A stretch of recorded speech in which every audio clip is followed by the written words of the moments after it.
You are looking at Julian's pronunciation guide, where we look at how to pronounce better some of the most mispronounced words in the world, like this other curious word. But how do you say what you're looking for today?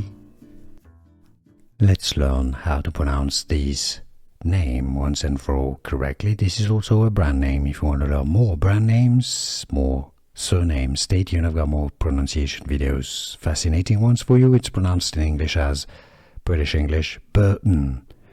I mean, some may say it as Burton. It's generally pronounced as Burton. Now, in American English, similar pronunciation, except that the R is pronounced a bit differently. Burton. In American English, US, Burton, or British English, Burton. Can you hear the difference? Was this any useful? Any questions, let me know in the comments down below. Here are more videos on how to pronounce more confusing words and names too many mispronounced. Like this video if you found it useful. I appreciate your support. I'll see you soon and thanks for watching.